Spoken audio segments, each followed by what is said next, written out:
Okay, hello, good afternoon, buenos ziua to all of you in Romania. I hope my pronunciation was appropriate. It's been a long, long time since I was able to visit Romania. And in fact, 5 years ago, more or less, it was my first ever Fisher conference. So I'm back this year in a virtual form, and I'm very happy to be so as well. Buenos dias. Thank you, Georgetta. Thank you very much. Okay, so thank you so much for joining my session. I know there was a tough choice to make with so much going on today. But first of all, I want to thank Fisher International for putting on such a great event given the circumstances that we all find ourselves in. I think it's wonderful that we've been able to put what is, an amazing conference in the real world into an online format. So well done to Daniela and all of the Fisher International team. Okay, so before we start, just a word of warning. This session, as always with my webinars, will be interactive. We will be using the chat box, which you found already. We will be doing some polls, and we will be using Bob. Now, Bob is the little man with his hand up like this. So, just to make sure that you're all ready to start, can you please raise your hand to let me know that you're ready to go? There we go. Everyone's hands are going up. Beautiful. Okay. So, delivering successful online lessons is what we're talking about. Now, hopefully, whether you've already been teaching online or you're about to be teaching online, you'll get some ideas, tips, etc. throughout the session to help you to deliver more successful online lessons. I just want to start with a very quick poll here. How does teaching online make you feel? So we're going to do this as a poll. I'm going to put it across so you can see it there. So just type in your answer. Just maybe one word, one adjective, maybe a couple, maybe a sort of mini sentence. Nervous, excited, comfortable. Excited, fine, insecure, not too confident, bored, not too confident. What else is coming through? 43 answers so far. Well, we've got 365 so far. Tired, interested, challenging. Super, excellent. Comfortable. Try to use the polling feature rather than the chat box, please. If there's too much chat going on, it slows down the bandwidth. Whereas in the chat in the poll it doesn't so much. Okay, what else we got? Frustrating, anxious, lots of excited. Okay, so we've got a bit of a mix of feelings, which is good. Some of you feeling good about it, some of you less good about it. Okay, I'm going to end poll and hide it.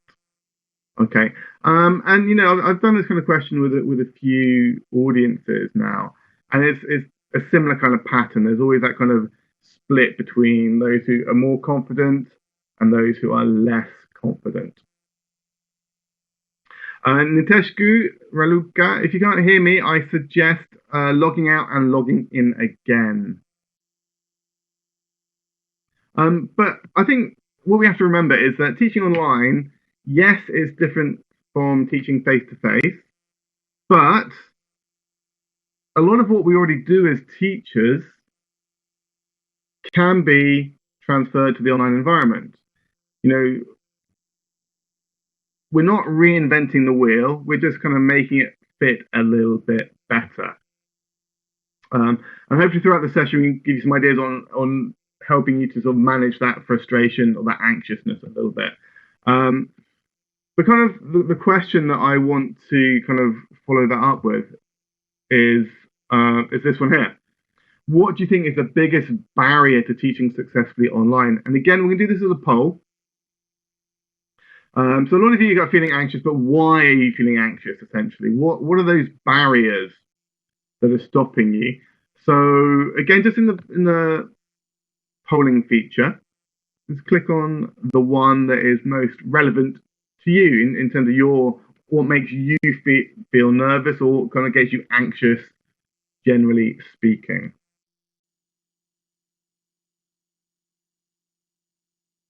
Hi, Roxana from Yassi. Hello. Oh, thank you very much, Paul. Limits of technology, absolutely, it's in there.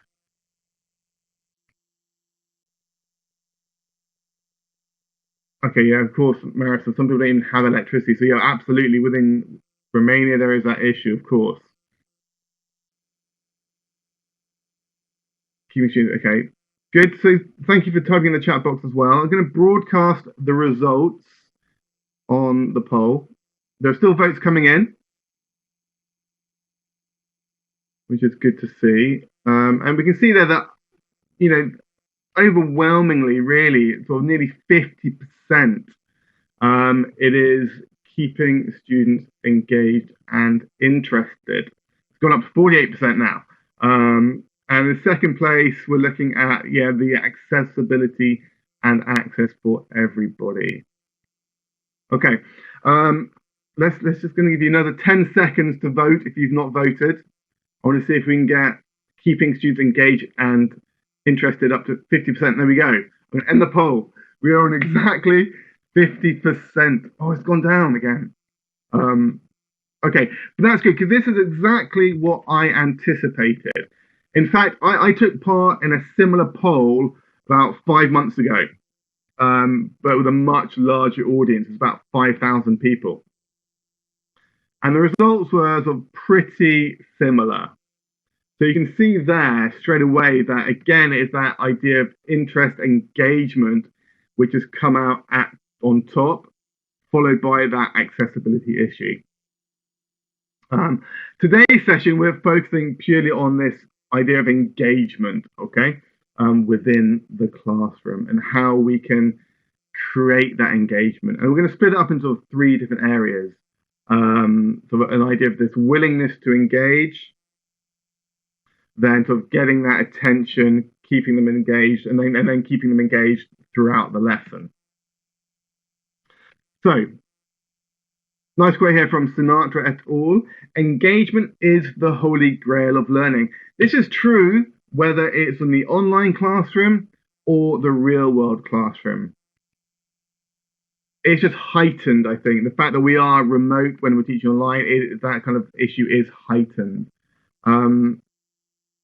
But certainly, lots of research has been done to show the benefits that when students are engaged in their own learning, there is increased motivation, there is increased achievement.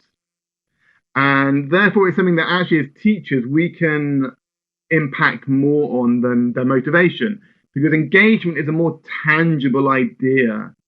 It's something teachers are more interested in. There's immediate classroom concern, and therefore it offers more educational immediacy.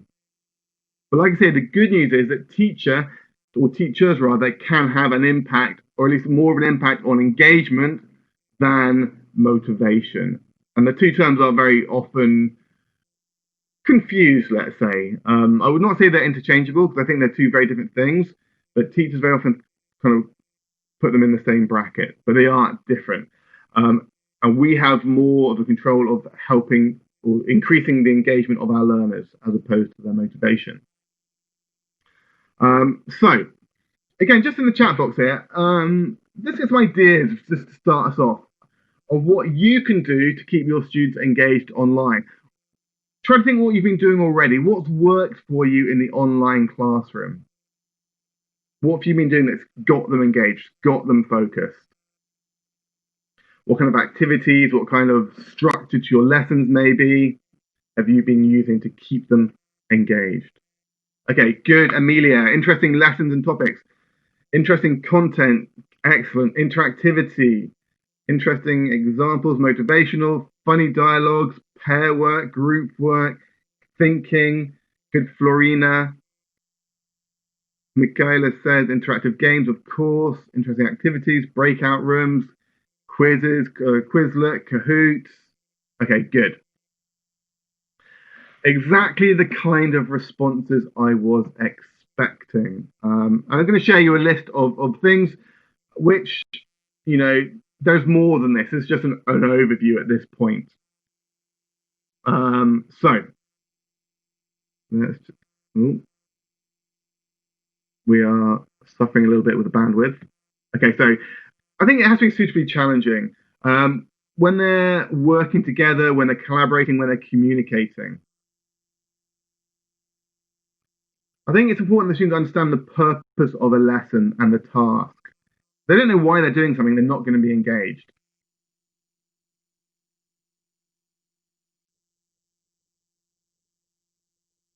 Okay, it's loading quite slowly. Of course, a lot of you said this interesting content. The content has to be interesting. If it's boring, they're not going to be engaged. Luckily, working with National Geographic Learning content, we have amazing content, whether that's video, whether it's photos, whether it's articles. But equally, it's what we do with those, what we do with that content as well. Practical content, it's got to be useful, there's got to be tangible use for it. Competition, games, we know students love, whether it's real world or virtual world.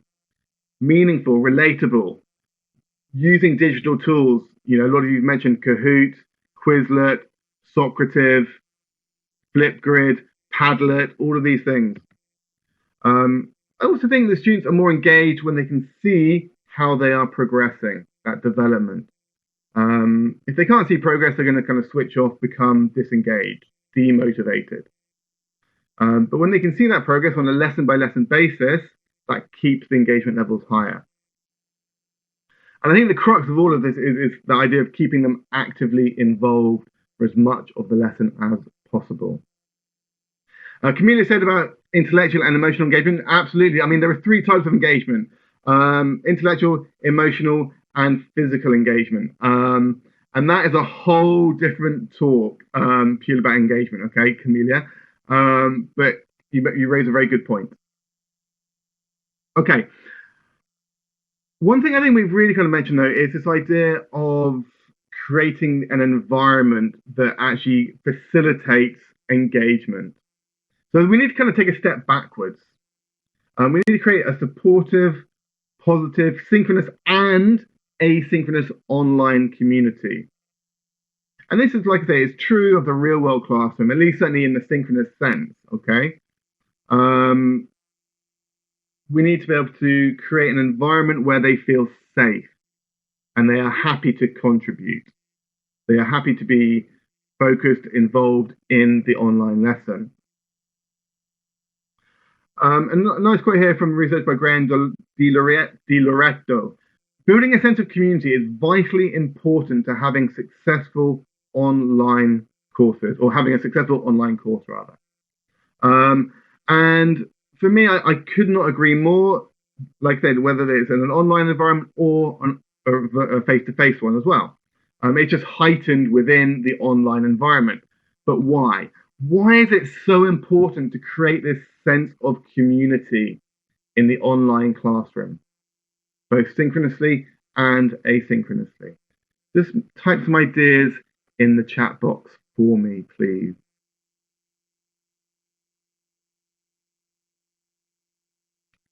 Okay, good, Nikolai. Building trust, absolutely. Ioana. More motivation, thank you, Camelia. Students are human, exactly. We are human. We need that contact, supporting each other. Good, Christina.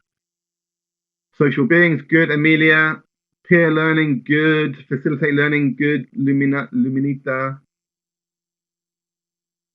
Relationships, exactly. Sense of belonging, exactly, Genevieve. And that kind of gets covered in the quote I want to share next up, which is this.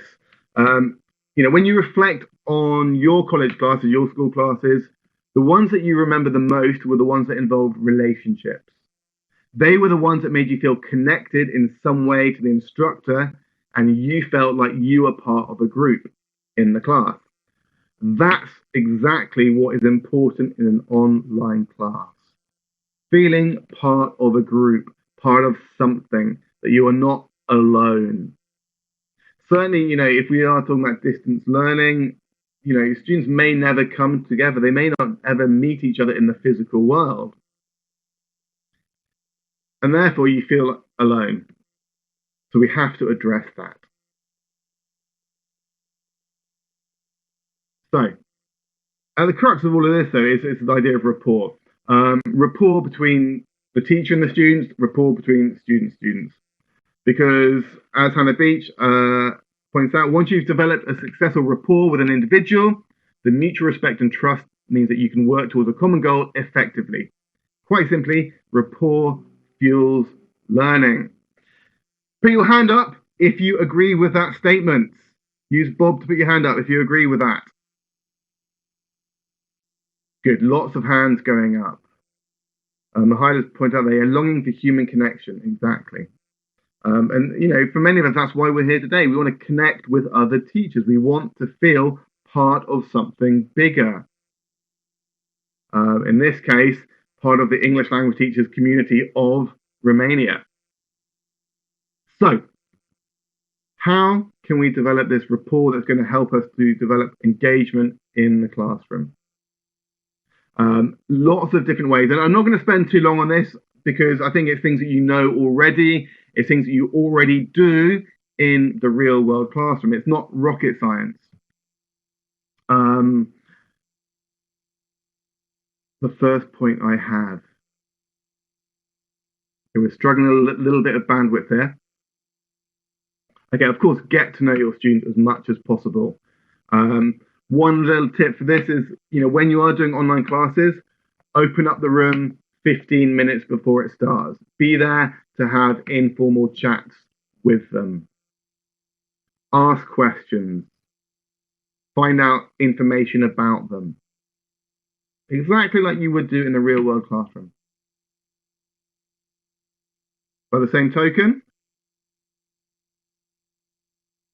we're struggling with bandwidth again.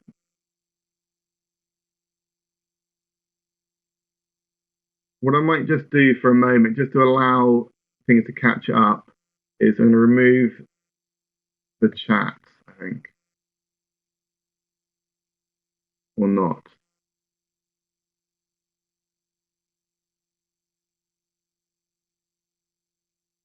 Okay, we're struggling a little bit with bandwidth.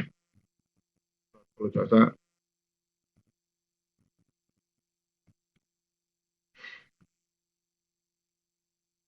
What I might do, I'm just going to try to help the situation by turning off my video briefly, if that helps at all. If it'll even let me.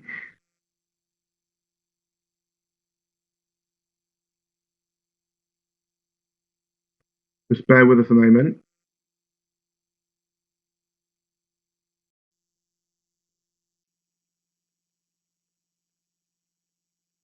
Okay, the chat has gone quiet as well.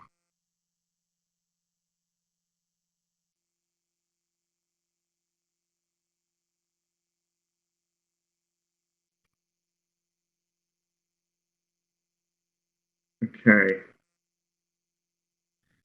This is the wonderful thing about technology, if you can still hear me. It obviously plays havoc at times. But then when you've got 500 people in a room, it's the kind of thing that can happen. Okay, I'm going to continue talking and hope that you can hear me okay. So yeah, promoting peer relationships, of course, really important. And we can do that by promoting trust and empathy and acceptance. So, of course, lots of pair work, lots of group work between our learners.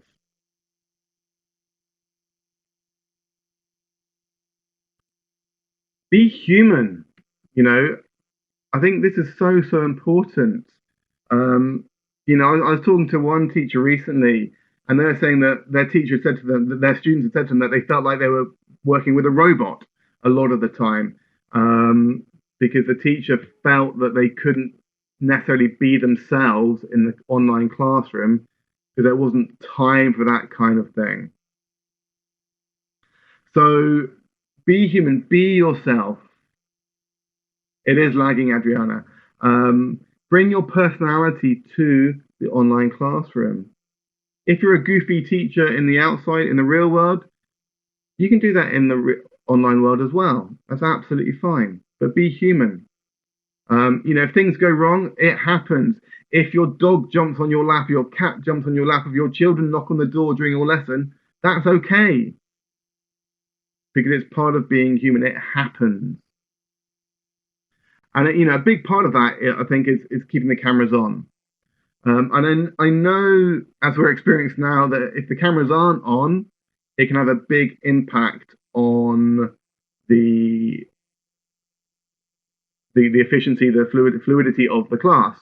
But just think, how does it make you feel when suddenly you can't see me? You can hear me, but suddenly you've lost that only contact that you have with the teacher. Yeah, Irina, you make a good point there. If you get this with 10 to 20 people, then they lose that engagement, which is why I guess you'll be so careful. So, like I say, you can't see me, and I'm expecting that you feel, as Camelia points out, a feeling of incompleteness, not comfortable, anxious, because you don't have that person leading you through. Now, I want to turn the video back on, but just for the sake of the lag, the bandwidth issues we're experiencing, I'm going to keep it off for now, okay?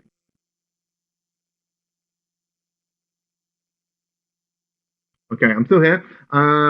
Frustrating, right? Impersonal. Good, Andrea. I mean, I'm even having trouble going through my slides. Okay, so lots of pair work, group work. Obviously, that builds community and rapport. And that can be done using digital tools. It can be like Kahoot. It can be done, of course, using breakout rooms as much as possible.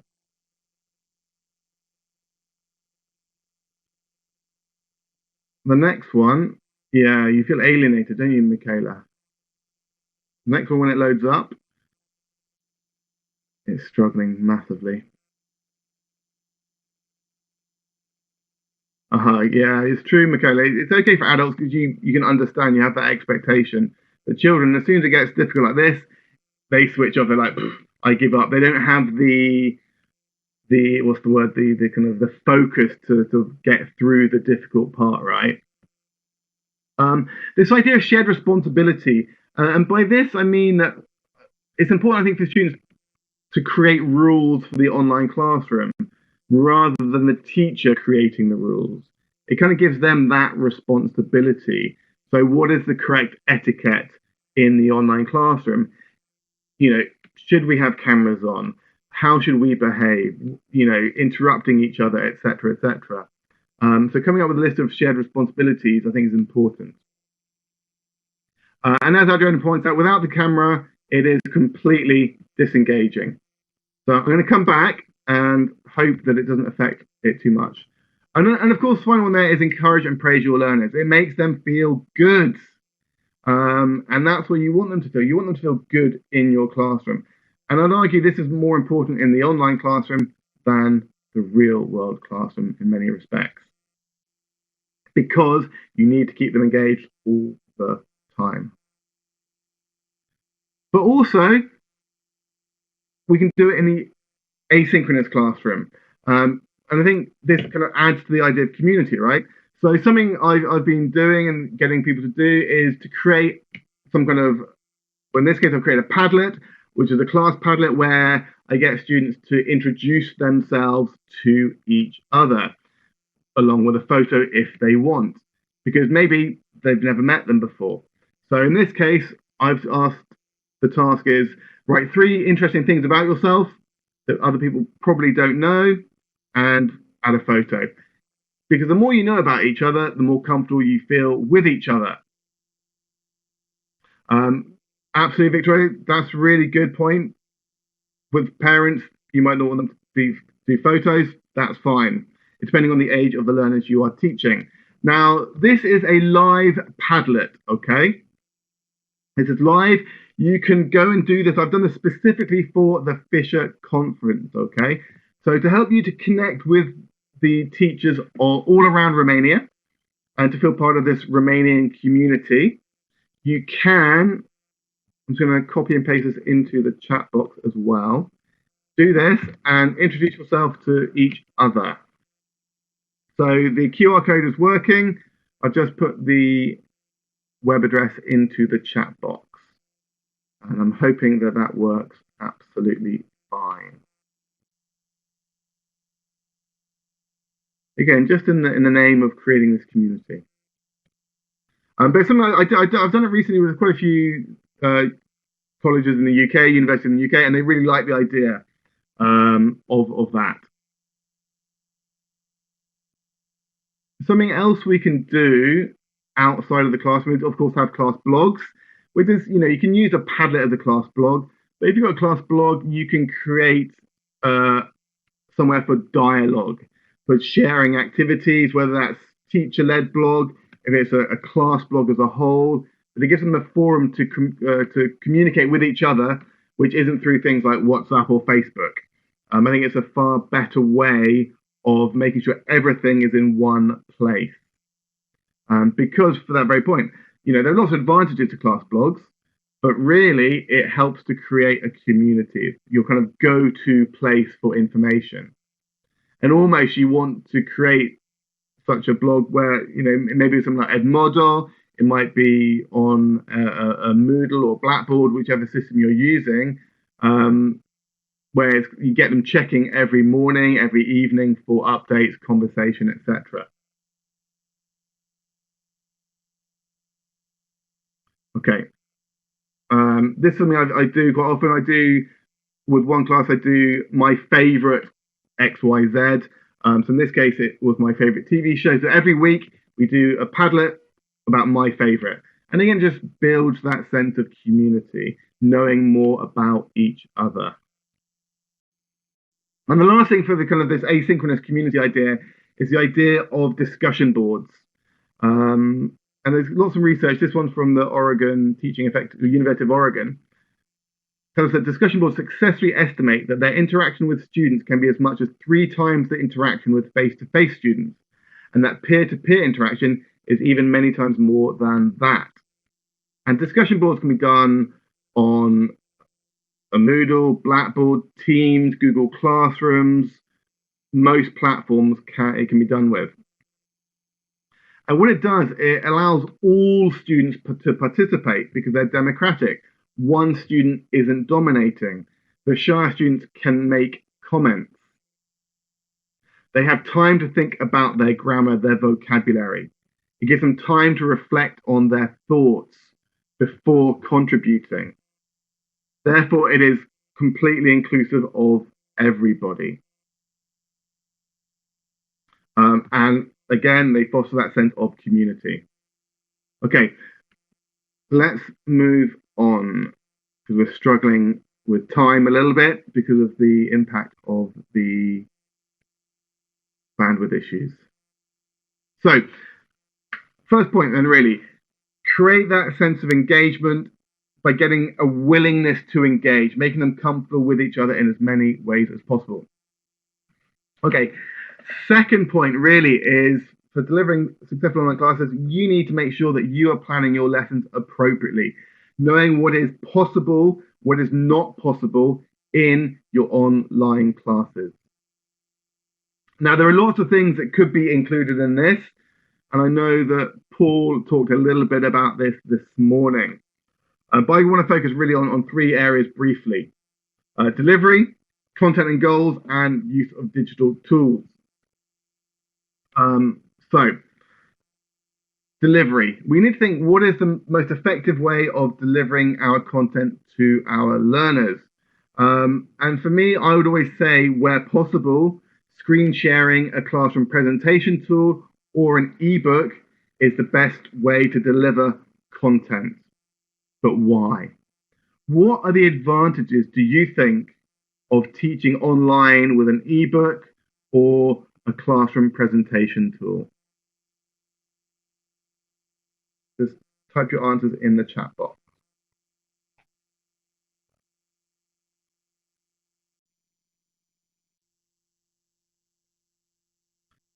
do we think? Okay.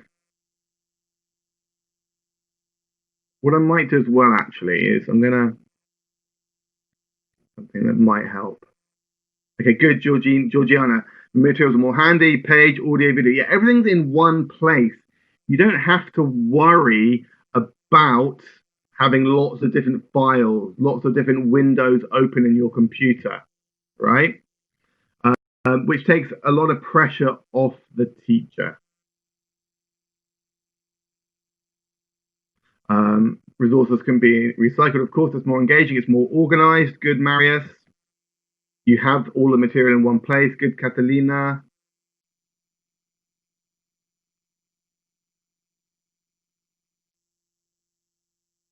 What else? Again, we're having issues with bandwidth. Maybe too many people typing.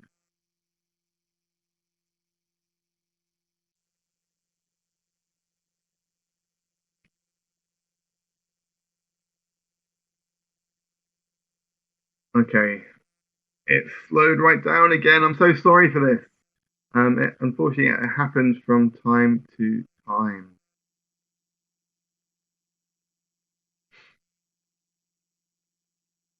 I'm just trying to clear the chat, which often helps what's going on with the time lag and the kind of slowness of the internet connection.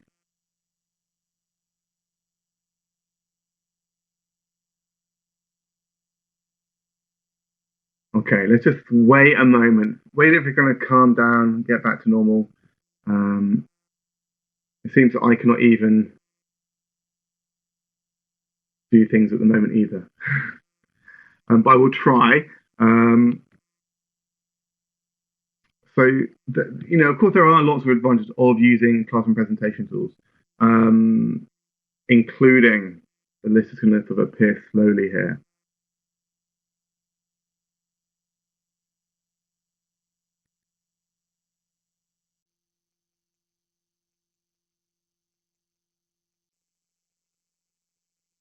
Well, someone says it makes you look very well organized. It does make you look organized. It's instantly checking answers. Perfect. Okay.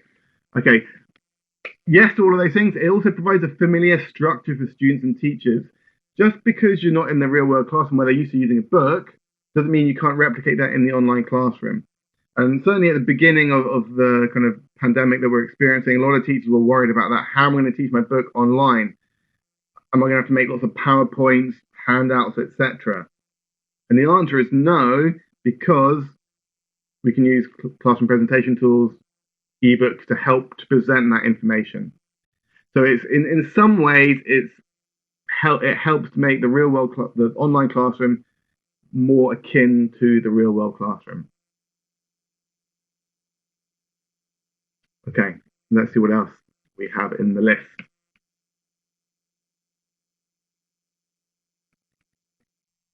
Again, I apologize for the bandwidth issues we're experiencing.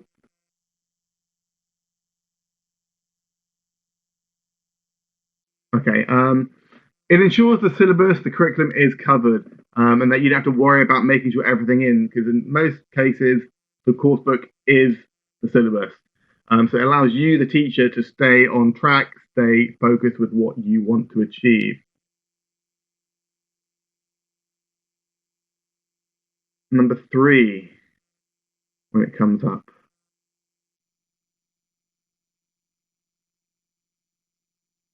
If it comes up. Again, I've got a not responding on my thing, so I apologize for that. Okay, a lot of them include interactive tasks, so you can get students involved that way as well. So depending on what video sharing conference or video conferencing platform you're using, you can get them to interact with your screen as well, and even give control as well if you want to. Okay, we're now blanking out a little bit.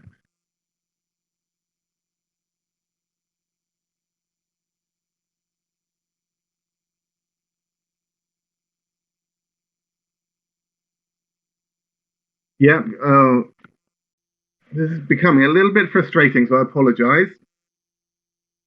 Um, yeah, multitude of materials, lots of ideas there. Good in the chat box. Thank you.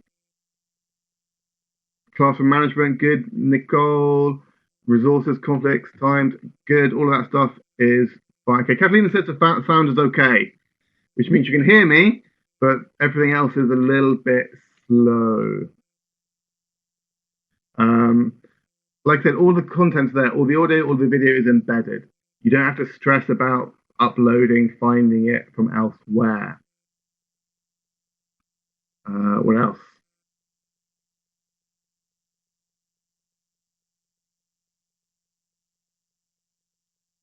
For some reason, the PowerPoint keeps on going backwards. I'm not sure why that is. Keeps deleting things. Let's see what happens now.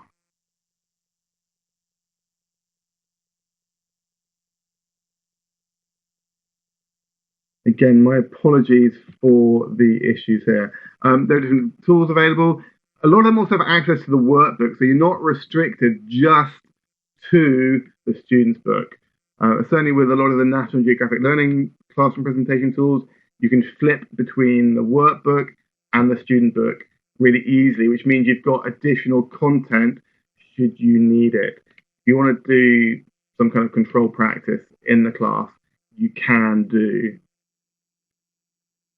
Okay, I'm hoping I've been able to clear the chat there, so I'm hoping it'll make it a little bit better.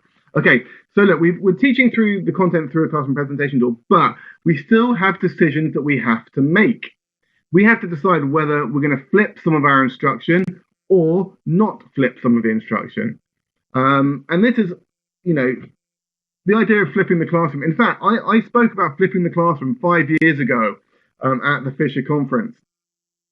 And I think it's even more relevant in the online classroom. In fact, I would say it has to be flipped in the online classroom a lot of the time because you have such a limited time in an online classroom that you have to make sure that you are making the most of your time, right?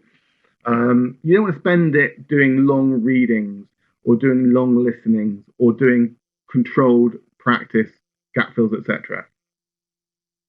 Okay, Marius has asked, what does it mean to flip the classroom? It means that we are getting students to prepare for the class before they come to the class. Now, let's say we are doing a grammar lesson and we don't want to spend half of the lesson with teacher talk time giving a grammar presentation, because that leaves us not very much time for what we really want the students to do, which is communicate. So a flipped classroom gets them to do certain instruction at home so that when they come to class, they are ready and prepared for the more communicative-based activities. But certainly, if you go online, you can find out lots more about it. But when we're flipping the classroom, there are certain things we have to bear in mind, okay?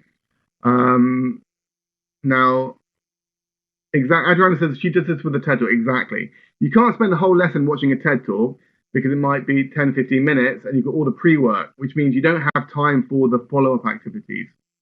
The flipped classroom allows you to do more of the things that students enjoy doing, therefore more engagement. But there are things we have to consider, right? Because it won't work with every class. We have to think about the age of the students. Getting younger students to prepare for a class beforehand isn't necessarily realistic. The level of students, lower level students are going to struggle in a flipped classroom environment because they don't maybe have the language awareness to do it at home by themselves beforehand. You've got to think about the amount of teacher support needed. How much guidance do they need from the teacher for that particular point or that particular lesson? Can it be done at class? Can it be done at home, or does it have to be done in class with the teacher? If we're talking about text, how long is the text? If it's particularly long, you don't want to spend 10 minutes of your lesson doing a reading activity, something that students can do on their own at home. Really, though, you've got to think, how is your lesson time best spent? And for me, my lesson time is best spent, whether it's the online classroom or the real world classroom, is getting students using the language, producing the language, communicating, collaborating. developing these skills, because it's unrealistic to get students to speak English outside of class time. They can do controlled gap fill activities, they can do readings, they can do listening outside of class. What they can't do is speak in English. But that then links to what are your specific lesson goals, lesson aims. So we haven't really got time to do this, unfortunately, because we're going to run out of time. But I was going to get you to look at this particular lesson and decide what could be done pre-class, what could be done post-class. Now, as you can see, it is a reading lesson. There's vocabulary input, but there's also lots of discussion. Now, for me, I mean, how would I approach this lesson? Certainly, the vocabulary, I would get them to do pre-lesson. It's kind of working out meanings, words matching meanings. I'll get them to do this pre-lesson so that they have an awareness of this vocabulary. That doesn't mean I wouldn't do any vocabulary practice in the class.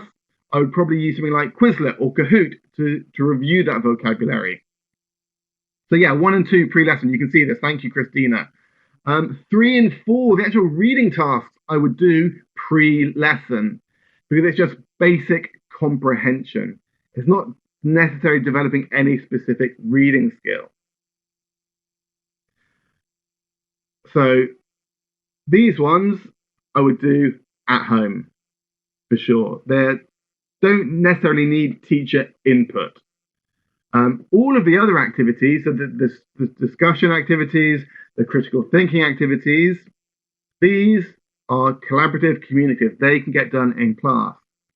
And what this means is then you're not rushing through a whole double-page spread in one short 40-minute online lesson. You can focus on what is important. So well done to those who answered correctly. Yeah, exactly, Simone. Use Quizlet for sure if you want to do a quick kind of vocabulary test in the lesson. But really, the focus is on developing those other skills, reacting to the text, the critical thinking, etc.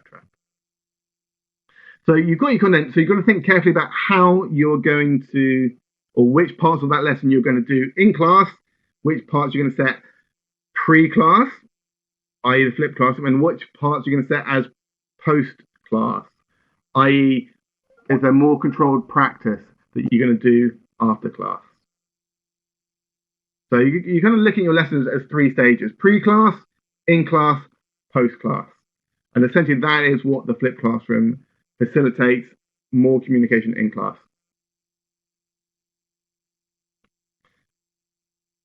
Okay. So also coming back to the planning. So we know what we're going to do, but we also need to make sure that we are making sure it is split up into bite-sized chunks. I think as teachers we do this anyway in the real world classroom, but I think it's even more acute in the online classroom. We've got to be really focused that we don't want to let an activity run on for too long. If we do, students become disengaged. And certainly by making sure that we're not doing long grammar presentations, long readings, long listenings, we are facilitating that. We're making sure that what we're doing is bite-sized chunks. And certainly if you're using Zoom as your video conferencing platform, you can set time limits for breakout rooms, 3 minutes, 4 minutes, whatever it is. So you can be very regimented in how long students can spend on different tasks. And I think we kind of mentioned this earlier, sort of making learning visible. Now this is, I could do a whole hour talk just about making learning visible, but I think it helps in the online classroom just be more specific about your aims, your goals. And we're going to break this into 3 parts. Have transparent goals. The more transparent the teacher makes the learning goals, the more likely the student is to engage in the work needed to meet the goals. So if your students know what the purpose of the lesson is, they're more likely to be engaged and focused throughout the lesson. And to help to facilitate that is having success criteria to help them to achieve that goal. So they know what each part of the lesson is contributing, or how that part of the lesson is helping them to achieve the final goal. So the more the student is aware of the criteria for success, the more they can see specific actions are needed to achieve these criteria, and the more engaged they are throughout. So it's basically making sure every section of your lesson is linked to that final goal. And the kind of the final part really of that is this idea of formative feedback as well at each stage. So the more feedback you're giving your learners about their progress from previous tasks, the more positive attributes to learning are developed, including enhanced engagement. So we've done our first chunk of the lesson. We're giving that feedback to them. Great job. Right. Let's move on to the next part, explaining why we are doing each part. Victoria makes a great point. If students' engagement depends on technology and how it works, of course it does. You know, the issues we had earlier where it was slowing down massively had a huge impact on the interactivity of the session. So we are, of course, at the hands of the technology gods a lot of the time. This is kind of, I guess, looking at best case scenario. Okay, so just going to sum up this section really quickly, a quick planning checklist. So have you decided what activities from the course that you're going to do in class, which ones you're going to do before class? But also, how are you going to adapt the course book content to work online? You know, if there's pair work, how are you going to set up that pair work? If there's a listening activity you want to do, how are you going to facilitate that listening activity? And that kind of all feeds into this idea of splitting into manageable chunks. 5-minute, 6-minute chunks. Do you know how you're going to present the material? What tools are you going to use? Are you going to use a classroom presentation tool? Are you going to use an ebook? Are you going to use a PDF? Are you going to use a PowerPoint? Oh, Anna, yeah, absolutely. Please do take screenshots. Yes, is the answer. And that's something I get students to do as well. Take screenshots of the lesson. Have you decided how your learners will interact during the lesson, when and how they're going to do it? Your planning needs to be so much tighter in an online lesson than a real world lesson, because you've got less wriggle room, let's say. Do you know how you're going to check your learners' answers in the lesson? And we can do this in multiple ways, actually. Just my ideas here. You can do teacher nomination, of course. You can get peer nomination, which we're doing online in the real world classroom anyway.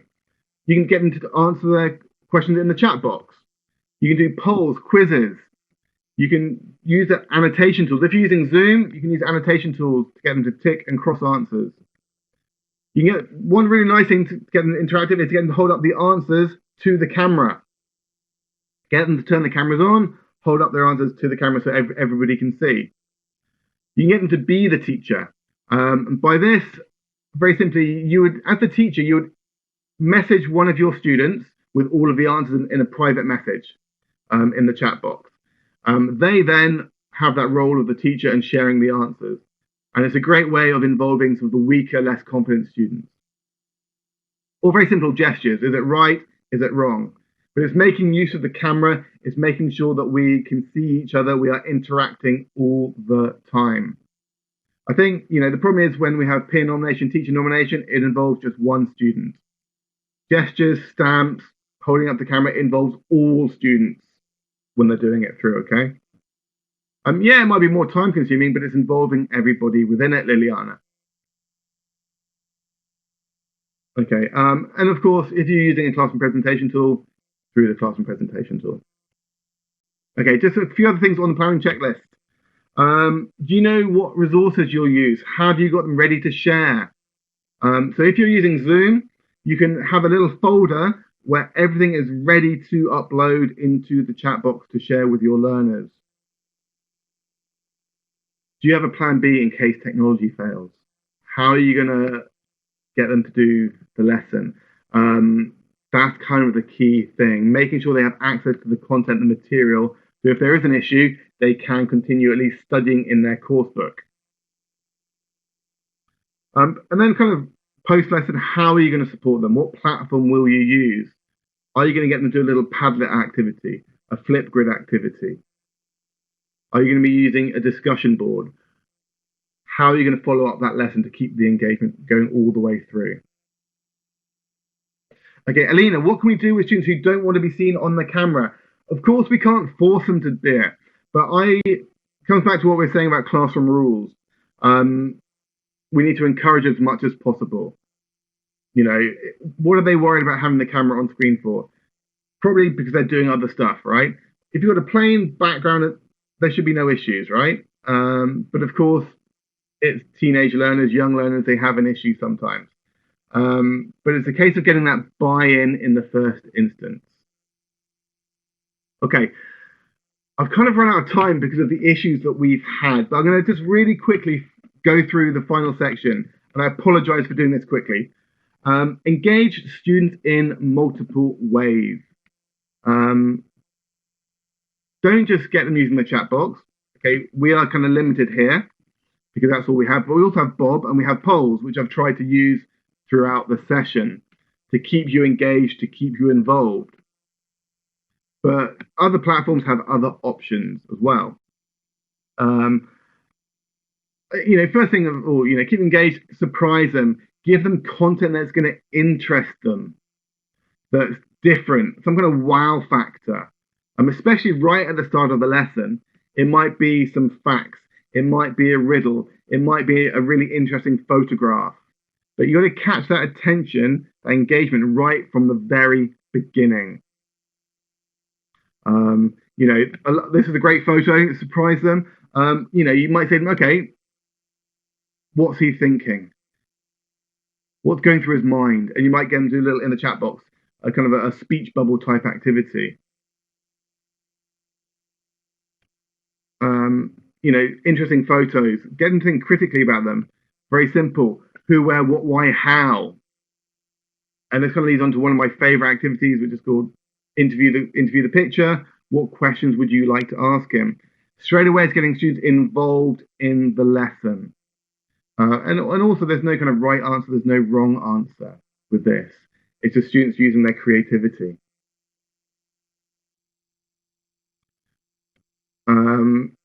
Using something like I love using Mentimeter. Now, this is a live Mentimeter, but the code is wrong.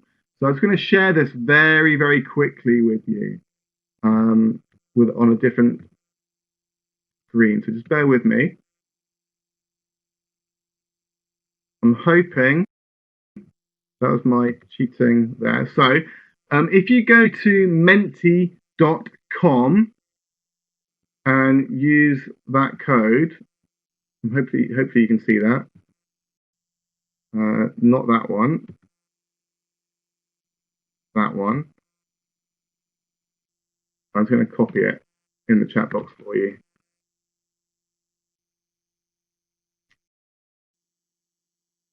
Because that's not working.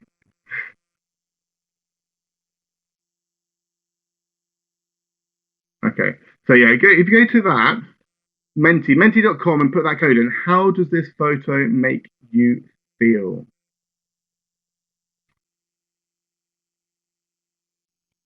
And if you're in Mentimeter, we can create a beautiful little word cloud, which just gets students engaged, and it's just using technology in a slightly different way. Very, very easy, very, very simple to set up. So if you haven't used Mentimeter, I really recommend it. It's free. It's limited. It's a freemium app, let's say. But on the basic one, you can create a couple of questions. But it's great to involve students at the beginning of a session.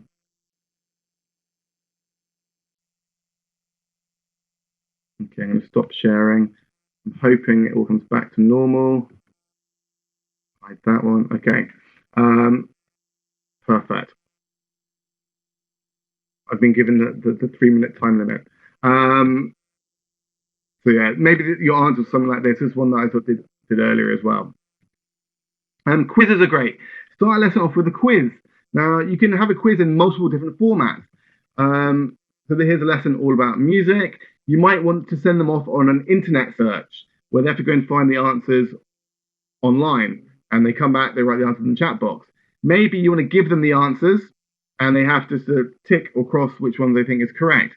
Maybe you want to set it up as a Kahoot quiz or a poll in Zoom or Adobe Connect. There's lots of different ways that we can get students interacting for quizzes. And like I said, Kahoot, Quizlet. I mean, I'm sure you're very familiar with those. Brainstorming. Get students brainstorming at the beginning of a lesson, but do it interactively. Yes, you can use a chat box, but if you're using Zoom, you can use an interactive or shared collaborative whiteboard. And actually, online, there are lots of other collaborative whiteboards you can use for free as well if you're not using Zoom. But it involves everybody. Or, like we just did, using Mentimeter. That is a brainstorming activity. A similar one to Mentimeter is something called Answer Garden, which is very, very, very simple to use, completely free, and it's just a live kind of brainstorming app that you can use. So you put a question in, and then the students just type their answers in. Another one really useful is something called whiteboard.fi. Essentially, this is the same as having a mini whiteboard. So in your real world classroom, you might have a mini whiteboard that you give to students and you ask questions, they hold them up. This is exactly the same, but it's a digital version. So you load up one, you share the code with the learners, and they get a little screen like this where they can type, draw, whatever you want them to do, completely flexible. And then you as the teacher get to see everybody's answers.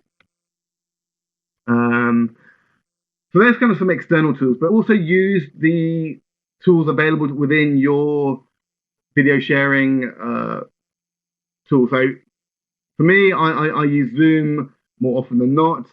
So it's making sure we use the camera. So it's, like I said, showing answers, thumbs up, thumbs down, etc. Using the chat box, screen sharing, annotation, stamp tools, breakout rooms, use the interactive whiteboard, polls, sharing audio, video. Use these as much as you can to make sure students are engaged all the time. Okay, I have run out of time. I'm being told off, so I apologize. So I'm just going to skip to the final slide, okay? Bear with me. I think it's going to be slide 45. So, yeah, I just want to finish with this. Here we go. Develop successful online classes by developing a supportive, positive online community. Plan appropriately, including having clear goals, variety, bite-sized chunks. Engage learners in multiple ways. And just remember that online teaching opens up new levels of creativity, new levels of opportunity, and we should embrace that as much as possible. So thank you so much for listening. I apologize for all of the issues we had earlier with the chat box, sort of slowing things down, the delay, the lagging, the bandwidth issues. Okay. So we have time for a few questions, but later today, I know there's lots of sessions going on today, but think about or take some time to reflect on what ideas, what activities will you use to try to ensure greater levels of engagement in your classes. Okay. So thank you very much. If you have any questions, please feel free to put them in the chat box. And I'll do my very best to answer them.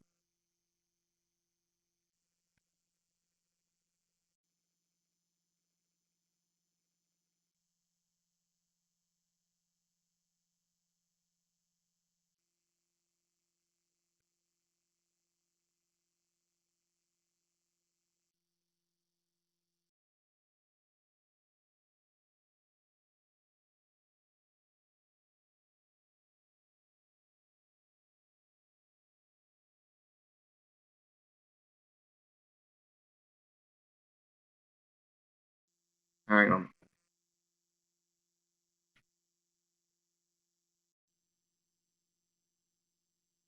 We're having issues again with the chat. Everything's slowed down again. So what I'm going to do, I'm just going to clear the chat. I think the chat box is the issue here. There's so many comments, which is great to see.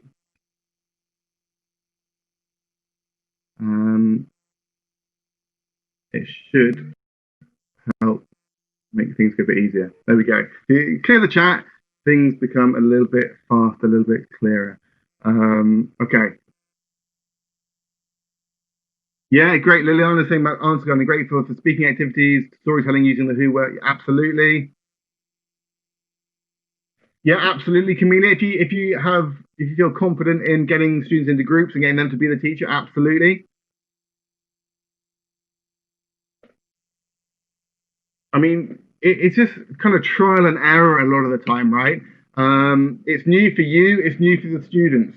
So it's worth experimenting as much as possible. Take kind of advantage of the opportunities, things that you wouldn't necessarily do in the real world classroom. Give it a try in an online classroom. And if it works, great. If it doesn't work, that's fine as well. At least you kind of learned through the process.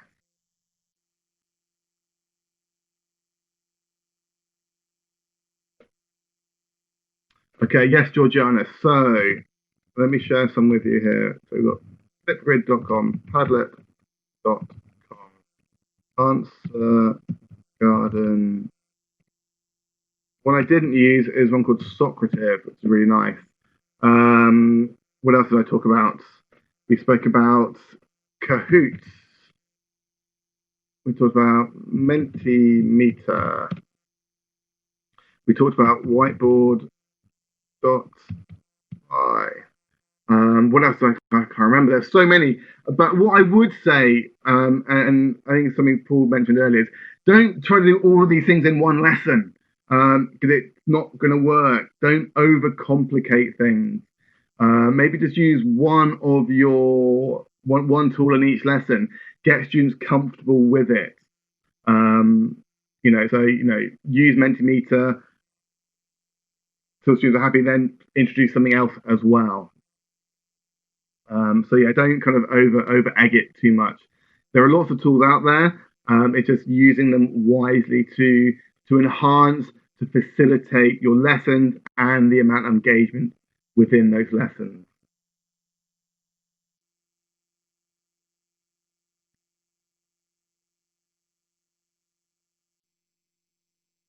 Yeah, Georgetta, absolutely. Pretty much every single NGL book is now available as ebooks. And that's a question for the team at Fisher International. So please do get in touch with them. But yeah, absolutely. So whether it's the team titles, things like Impact, Perspectives, Close Up, or the young adult titles like Life, Outcomes, Keynote, they all have ebook versions and they all have classroom presentation tools to help with the online delivery.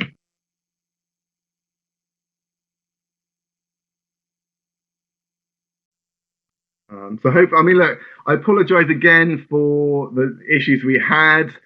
It's technology. There's nothing we can do about it, unfortunately.